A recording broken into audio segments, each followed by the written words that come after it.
Classes में आपका हार्दिक स्वागत करता हूं। तो लगातार बने रहे हमारे YouTube चैनल जी हाईटेक क्लासेस के साथ। तो आज आप लोगों को बताऊंगा परासरण दाब ज्ञात करना। ये हमारे पास लेसन 2 विलयन, ये विलयन का टॉपिक हमारे पास में है। विलयन का टॉपिक है परासरण दाब ज्ञात करना।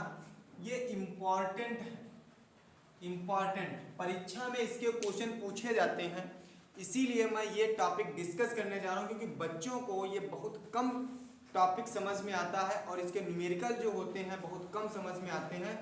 वही आज मैं न्यूमेरिकल आप लोगों को बताना चाहता हूँ। तो कैसे आप लोग न्यूमेरिकल लगाएंगे, तो सबसे पहले मैं इसका फार्मूला लिखता हूँ, फिर सीधे अपने टॉपिक पे न्यूमेरिकल लगाने के लिए वांट हाफ समीकरण। क्या पढ़ा होगा? विलयन के लिए वांट हाफ समीकरण। विलयन के लिए वांट हाफ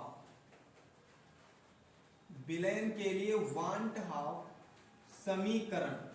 विलयन के लिए तुमने वांट हाफ समीकरण पढ़ी होगी।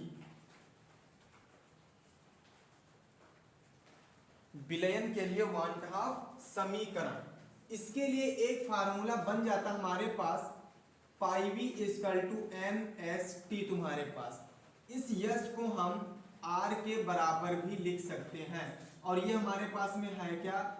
गैस स्थिरांक। क्या कहेंगे इसको? गैस स्थिरांक भी हम कह सकते हैं। तो फार्मूला बनता है पाई इक्वल टू एन अपान में वी, एस और टी तुम्हारे पास। इसको अच्छा हम कहते क्या है? इसको हम C इक्वल टू एन बटा V, C equal to N बटा वी कह सकते हैं। तो मतलब pi equal to C S T हम कह सकते हैं। यह फार्मूला हमारे पास में बन जाता है पाई इक्वल टू एस की जगह पे क्या रख सकते हैं? आर, सी आर टी तुम्हारे पास। ये तुमको कहीं कहीं फार्मूला मिलता है। अब मैं बता दूं आप लोगों को, जहां पे सी तुम्हारे पास क्या है? सांद्रता है। एन क्या है? मोलों की क्या है? संख्या है। वी क्या है? आयतन तुम्हारे पास में है। वी क्या है? आयतन। तो एन, जो एन मोलों की संख्या हुई, इसको हम लिख सकते हैं स्मॉल डब्ल्यू अपान में स्मॉल आर। मतलब ये तुम्हारे पास में विलेय का भार हो जाएगा, और ये तुम्हारे पास में विलेय का अणुभार हो जाएगा। विलेय का अणुभार। और वी तुम्हारे पास में क्या हो जाएगा? आयतन। वो भी किसमें होगा? लीटर में तुम्हारे पास में होगा। आयतन किसमें बच्चा? लीटर में होगा। तो ये बात आप लोगों को समझ में आई। Pi equal to C R T, pi equal to C S T भी हम कह सकते हैं इसको। तो ये फार्मूला हमारे पास में है। अब पूरे डिस्कस कर लेता हूँ। पाई इक्वल टू हमारे पास में क्या होता है? परासरण दाब जिसे हम बोलते हैं। सी तो हमने अभी तुमको बता दिया, सांद्रता पदार्थ की। आर मतलब तुम्हारे पास में गैस स्थिरांक, अभी हमने तुमको बता दिया। और जो ये कैपिटल टी हमारे पास है, ये क्या है? परम ताप तुम्हारे पास, जो किसमें होगा? केल्विन में होगा। किसमें होगा? केल्विन में होगा तुम्हारे पास में। तो इतनी बात आप लोगों को समझ में आई। जो हमने ये फार्मूला बताया है, ये बात तो आप लोगों को समझ में आई होगी ना? कमेंट करके जल्दी बताइए आप लोग समझ में आई? जी बिल्कुल, जी गुड। आई होप बिल्कुल आप लोग ये समझ पाए होंगे। चलो अब सीधे आते हैं फार्मूले, उस पे न्यूमेरिकल पे। अच्छा हाँ, सीधे न्यूमेरिकल पे आते हैं। ये जो फार्मूला है, इस फार्मूले से न्यूमेरिकल हम लगा सकते हैं। इस फार्मूले से हम न्यूमेरिकल लगाएंगे। अच्छा, जब कंडीशन में बता दूं, जब हमको आयतन V बराबर 1 लीटर दिया होगा, तब हम फार्मूला कौन सा लगाएंगे? Pi equal to N S T तुम्हारे पास में। कौन सा लगाएंगे? N S T. ये वाला फार्मूला लगा देंगे। मतलब N pi equal to W बटा एम, एस और टी तुम्हारे पास में ये फार्मूला लग जाएगा हमारे पास में। चलो, तो इस फार्मूले से हम पहले न्यूमेरिकल लगाते हैं, फिर आते हैं धीरे धीरे अपने आगे की ओर। तो आई होप बिल्कुल आप लोग ये समझ पाए होंगे। इस फार्मूले पे न्यूमेरिकल बहुत ही इम्पोर्टेंट है। ये एक परीक्षा की दृष्टि से एग्जाम बोर्ड में आपको एक सवाल मिलेगा। आपकी स्क्रीन पे सवाल प्ले हो रहा होगा, देखो। एक प्रोटीन के 200 सेंटीमीटर क्यूब विलयन में 1.26 ग्राम प्रोटीन है। सवाल क्या कह रहा है, ध्यान से समझना, लिखते चलना।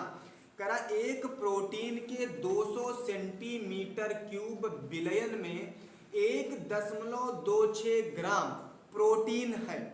300 केल्विन ताप पर इस विलयन का परासरण दाब, साथ में कह रहा है परासरण दाब, और परासरण दाब मतलब पाई तुम्हारे पास, परासरण दाब 2.57 गुणे 10 की पावर -3 बार है। हमको परासरण दाब उसने दे दिया है 2.57 गुणे 10 की पावर -3 बार। फिर कह रहा है प्रोटीन के मोलर द्रव्यमान का परिकलन कीजिए। मतलब जो प्रोटीन है उसका मोलर द्रव्यमान, और मोलर द्रव्यमान मतलब हमको बताना क्या है, अणुभार बताना है। क्या बताना है, अणुभार। तो सवाल आया समझ में, क्या कह रहा है, फिर से एक बार देखिएगा। कह रहा हमारे पास एक प्रोटीन के 200 सेंटीमीटर क्यूब, 200 सेंटीमीटर क्यूब तुम्हारे पास में विलयन में 1.26 ग्राम 1.26 ग्राम प्रोटीन है। 300 केल्विन ताप पर इस विलयन का परासरण दाब 2.57 गुणे 10 की पावर -3 बार है। मोलर द्रव्यमान की गणना करनी। तो दिया क्या क्या, ये सबसे पहले हम लिख लेते हैं। तो सवाल में हमको दिया है, सबसे पहले दिया है 200 सेंटीमीटर क्यूब, मतलब V बराबर कितना, 200 सेंटीमीटर क्यूब। फिर कह रहा है विलयन में 1.26 ग्राम, और ग्राम तुम्हारे पास में होता क्या है, विलय का भार किसमें, ग्राम में। तो स्मॉल w की वैल्यू 2.56 ग्राम तुम्हारे पास में, 2.56 1.26 वाली 1.26 ग्राम तुम्हारे पास। फिर कह रहा है कि 300 केल्विन ताप, मतलब कैपिटल T तुम्हारे पास कितना दिया, 300 केल्विन ताप। उसके बाद में कह रहा है पाई बराबर परासरण दाब हमको दिया है 2.57 इंटू 10 की पावर -3 बार तुम्हारे पास मोलर द्रव्यमान, मतलब m का मान हमको ज्ञात करना है। ये सारी वैल्यू तुम्हारे पास में इस फार्मूले में दी है। तो फार्मूला हमारे पास में क्या बनता है, pi equal to small w small m into में s इंटू में t, और s बराबर हमारे पास में मान क्या होता है 0.0821, ये मान वैल्यू पुट कराते हैं। हमें m ज्ञात करना है, तो m बराबर कितना हो जाएगा, w इंटू में s इंटू में t अपान में कितना पाई तुम्हारे पास। तो m बराबर w का मान 1.26 गुणे s का मान 0.082 गुणे टी का मान 300 केल्विन बटे तुम्हारे पास में पाई का मान 2.57 गुणे 10 की पावर -3 बार तुम्हारे पास। अच्छा, इतनी हाँ चीज सॉरी रह गया, एक चीज तुम्हारे पास में आयतन WST।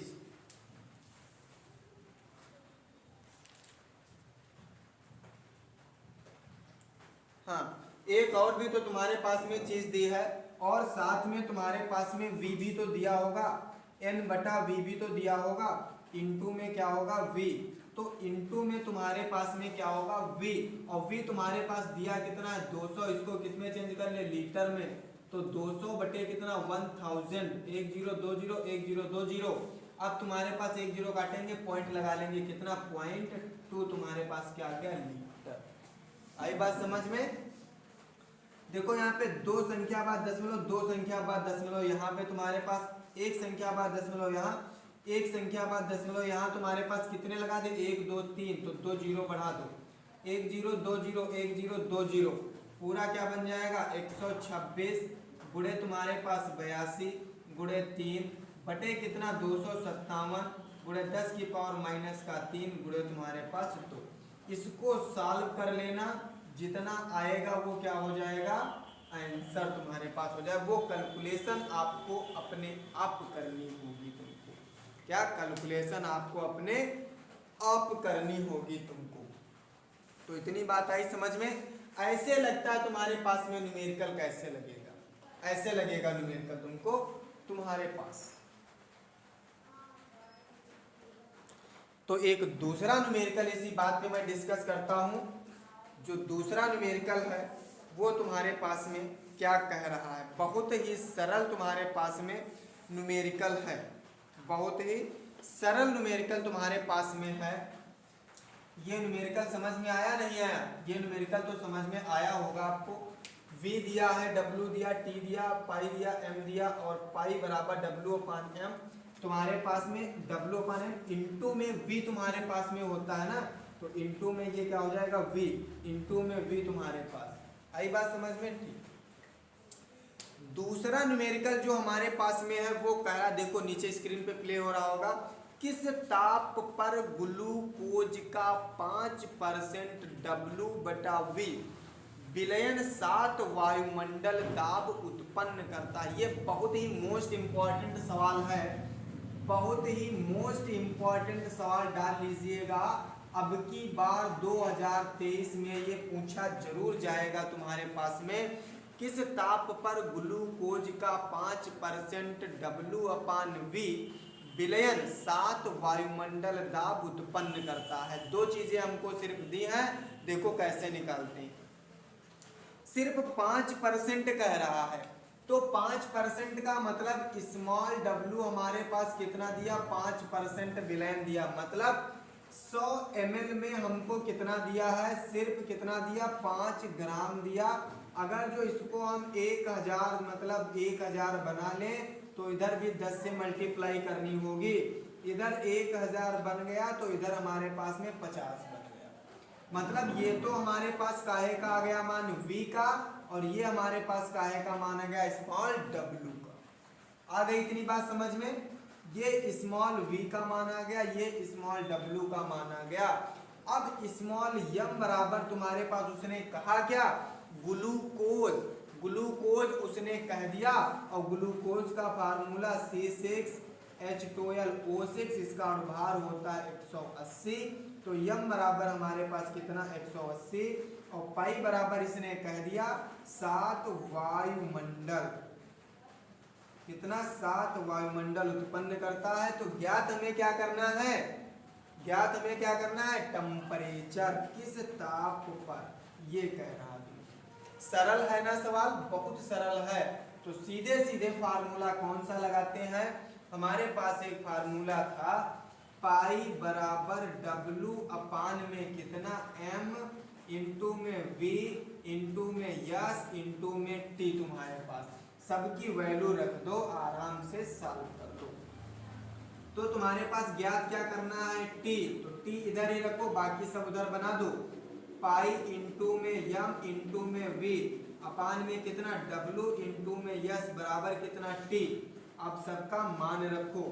पाई का मान तुम्हारे पास में कितना 7, गुणे m का मान कितना तुम्हारे पास 180, v का मान कितना 1 लीटर, w का मान कितना तुम्हारे पास में 50, और गुणे s का मान कितना 0.08, तो 1 तुम्हारे पास। इसको सॉल्व कर लेना, जितना आएगा वो क्या हो जाएगा आंसर। और ये आंसर हमको आप कमेंट में जरूर बताएंगे, ये आंसर हमको आप कमेंट में जरूर बताएंगे कि सर ये हमारा क्वेश्चन लग गया और हमको समझ में आ गया है। अब आ गया, अब ऐसा लग जाएगा सवाल, लग जाएगा। सरल सवाल है, ऐसे तुमको बनाना है। जहां पे 5% दिया हो, 2% दिया हो, 8% दिया हो, तुमको सब ऐसे तुमको बनाना है। 100 में 5% दिया मतलब 5 ग्राम, तो 1000 बना लो, इधर 50 हो गया। 2% दिया हो तो 100 में 2, तो 1000 में 20 तुम्हारे पास। 8% दिया हो 100 में 8, तो 1000 में 80 तुम्हारे पास में। आगे बात, तो आयतन 1 लीटर हो गया, स्मॉल w 50 हो गया तुम्हारे पास। सीधे वैल्यू पुट कराएंगे, आंसर आ जाएगा, आ जाएगा। एक सवाल हमको आप लोग लगा करके बताएंगे कि सर ये हमने लगा दिया। वो होमवर्क आप लोग लिख लीजिए सवाल, वो आप लोग होमवर्क लिख लीजिए, सवाल लिख लीजिए। हमारे पास में दिया है, बहुत ही सरल सवाल है, अच्छा सा। बोलते हैं सवाल को, देखो 27 डिग्री सेंटीग्रेड ताप पर, सवाल लिख लीजिए 27 डिग्री सेंटीग्रेड ताप पर, और इसका हमें आंसर कमेंट में चाहिए, इसका हमें आंसर कमेंट में चाहिए। 27 डिग्री सेंटीग्रेड ताप पर 2% यूरिया विलयन का परासरण दाब ज्ञात कीजिए। 27 डिग्री सेंटीग्रेड ताप पर 2% यूरिया विलयन का परासरण दाब ज्ञात कीजिए। ये तुमको परासरण दाब सवाल ज्ञात करना है। लग जाएगा, बिल्कुल लग जाएगा, आप लोग बहुत ही होशियार हैं, लगेगा। तो ये आंसर हमें कमेंट में बताइएगा आप लोग। मिलते हैं आपको नेक्स्ट वीडियो में, आज के लिए इतना ही। जय हिंद, जय भारत।